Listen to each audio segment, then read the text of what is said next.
2 years ago, when he was just 13 years old, Tony Mutabazi faced abandonment at a hospital, left there by his parents who were single and unable to provide the care and love he needed. Little did he know that one fateful encounter would alter the course of his life forever. Stay tuned to discover the remarkable story of Tony's journey from abandonment to a single dad adoption. But before we delve into that narrative, we'll share a similar tale involving Danny and Kevin. It was a fine summer evening in New York City in 2000 and a social worker, Danny, was returning home by subway to his partner, Peter Mouse's house, when he noticed something out of the corner of his eye. He saw a small doll, all wrapped up in a jumper, lying by the subway ticket office with 2 legs dangling out.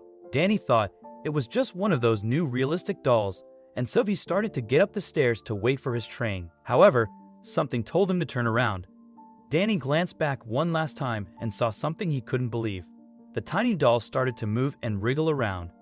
Danny realized that the doll was actually a baby, alive and kicking. He rushed down the stairs and made sure the baby was okay. Danny immediately called the police and then made a frantic phone call to his boyfriend crying, "I found the baby. I called 911, but I don't think they believe me." Peter didn't believe him at first and rushed down to the scene where authorities had already taken charge of the day-old kid who still had his umbilical cord attached. For months, there was wall-to-wall media coverage as authorities searched for the mother of the boy, who had been named Baby Daniel Ace Doll. When after 4 months, no one had come forward to claim the child, Danny was asked to appear in court to testify as to how he found the child. At the proceedings, the judge suddenly asked if the couple would be interested in adopting little boy. Danny and Peter had only been dating for 3 years, and they had never discussed having a family. Gay marriage wasn't legal then, so they weren't married. However, Danny jumped at the chance, but Peter wasn't so sure, as he knew bringing a child into their world was going to change everything. Peter eventually warmed up to the idea, and they both moved in together and renamed the baby boy Kevin. Danny and Peter both understood that Kevin was going to have 1,000,001 questions growing up, and not just from him, but from his classmates and people on the street. They knew it was going to be because Danny and Peter were both white gay males and Kevin is black. They wanted Kevin to be able to understand his story of how he came into their lives and how important and remarkable he is. A children's storybook called The Boy in New York City was created in Kevin's honor. Years later, when Danny and Peter decided to get married, Kevin recommended the judge who had organized the adoption to do the honor. Danny Stewart could have easily left the child alone on the subway to die and carried on home. He could have handed him over to the foster system and not batted an eye. He had no obligation to do anything that day, and those that followed, yet he did everything. Danny and Peter both welcomed Kevin into their loving, caring forever home. They gave him a second chance at life, because doesn't everyone deserve a second chance? Before we get into our final story, make sure to subscribe to our channel and hit the bell icon. Peter and Tony. Foster children are incredibly fragile, and sadly, they are frequently left behind, abandoned, or lost within the system. It can sometimes take years for a foster child to find a family, and when they finally do, their entire lives change. Peter Mutabazi from Uganda. He had a rough, poverty-stricken childhood with an abusive father. When Peter was 10 years old, his father sent him out for some cigarettes. It started pouring rain on his way home, and the cigarettes had gotten destroyed. Peter knew his dad would have given him a severe beating. He couldn't take the pain anymore and ran. He lived on the street and was treated like a stray animal. No respect, just like the trash. Until one day a family took Peter in. They helped him go to school and earn a college degree. In 2017, Peter moved to Oklahoma to start a real estate business. His empty bedrooms bothered him, so he decided to become a foster parent. Despite initial worries about being a single man, he completed the necessary training and became a foster parent 4 months later. Peter had fostered several kids, but one day, he got a call to take in an 11-year-old boy for a weekend. This request came shortly after he had said goodbye to 2 other foster brothers who had gone back to their birth parents, making him sad. At first, Peter wasn't sure if he could handle caring for another child.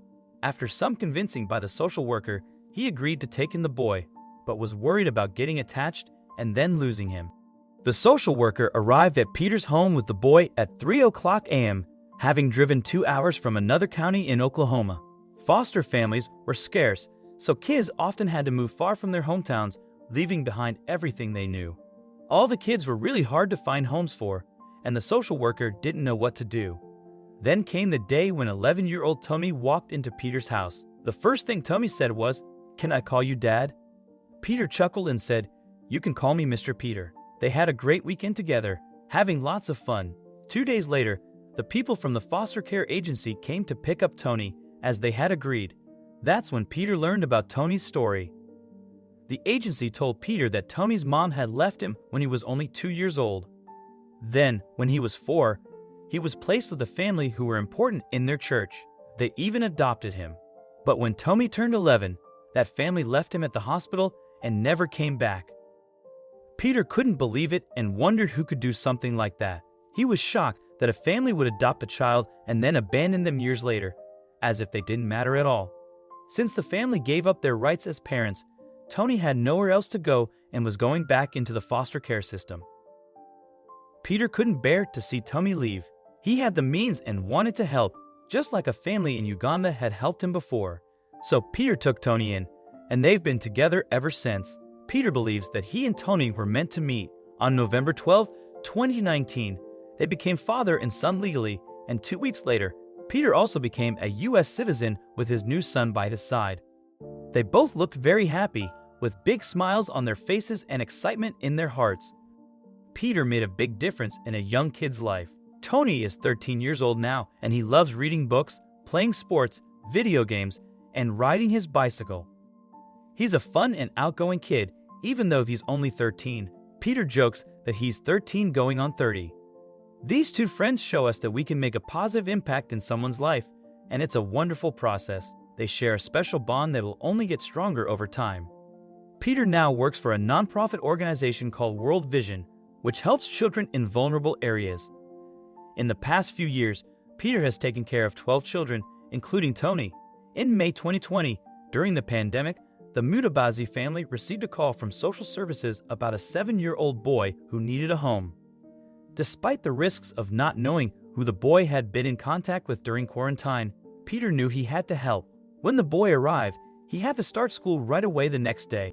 Peter and Tony had been taking care of him for the past few months. It was challenging for Peter because he didn't have the usual help from friends to drop off meals during the lockdown. But having Tony around made it a bit easier. Peter is really happy to see his oldest son Tony taking care of the young boy like he's his little brother. Peter believes that giving hope to those who have been forgotten is the most important thing he can do. Everyone needs a glimmer of hope to get through tough times. What would you do if you saw an abandoned child? Let us know in the comments section. Thank you.